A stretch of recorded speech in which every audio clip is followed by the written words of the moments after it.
tapi nyamuknya itu ada virusnya gitu ya. Jadi si nyamuknya ini bawa virus dengue namanya gitu ya.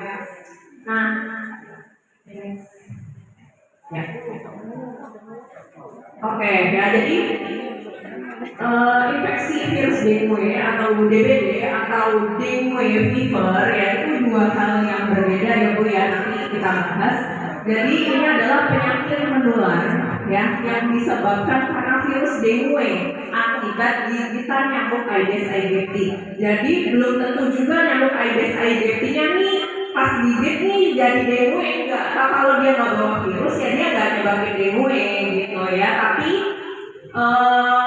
promotornya ibaratnya tuh yang bawa tuh cuma punya Aedes aegypti gitu, nyamuk lain nggak bisa gitu ya, karena nyamuk lain udah ada penyakitnya sendiri gitu.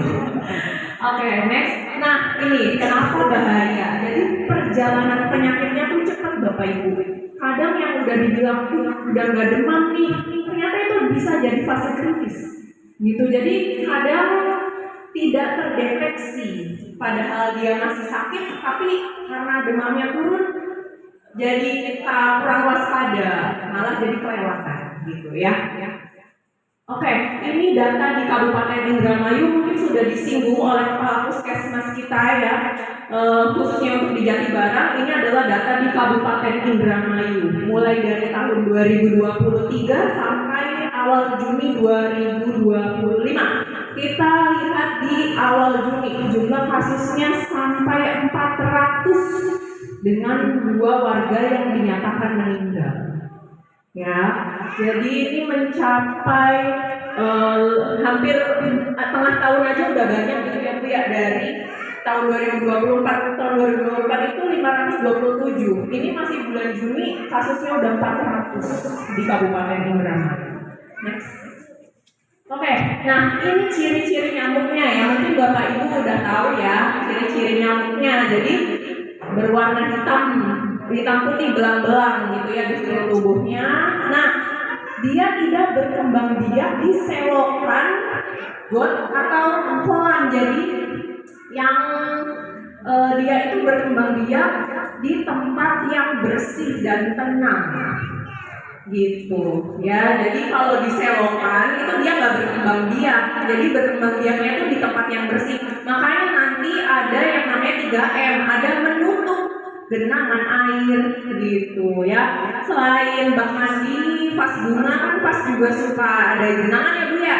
Suka ada jentik-jentiknya enggak? Ada ya. Itu juga bisa tuh. Jadi berkembang biak gitu ya. Kemudian menggigitnya pada pagi, paling sering itu pagi dan juga sore hari. Kemudian istirahatnya di tempat gelap dan lembab gitu ya. Jadi emang kalau rumah itu bagusnya ya kena sinar matahari gitu ya. Kalau enggak ya DBD, kalau enggak batuk-batuk terus ya, TBC dan sebagainya itu juga suka di tempat yang lembab. Lanjut. Oke, nah ini tanda dan gejalanya. Sebenarnya ya Bapak Ibu,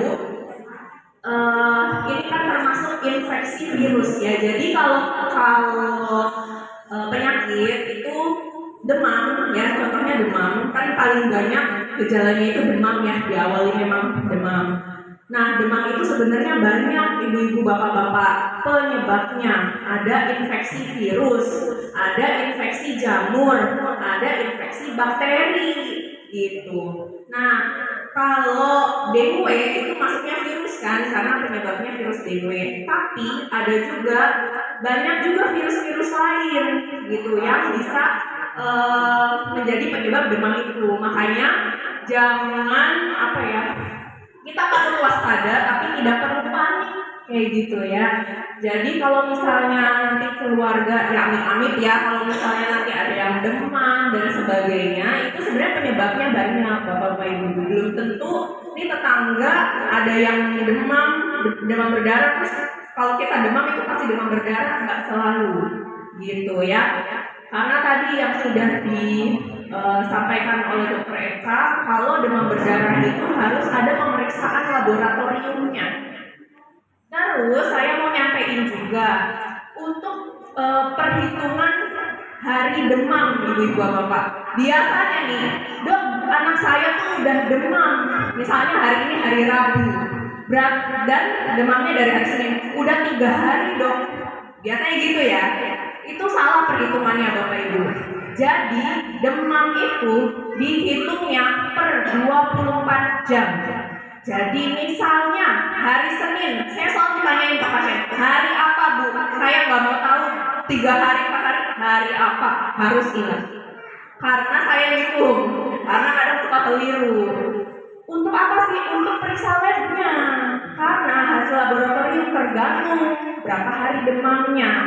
Jadi dihitungnya gini Bapak Ibu yang benar. Misalnya nih, demam hari Senin.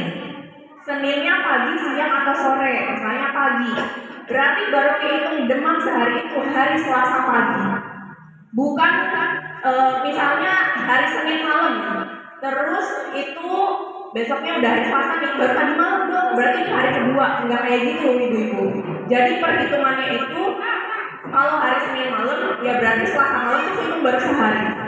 Jadi kalau misalnya demamnya Senin, terus sekarang hari Rabu, Senin, Selasa, Rabu, gitu hitungnya. Bukan hari dimana dia demam, tapi setelah 24 jam itu baru sehari. Kayak gitu ya ibu bapak. Nah,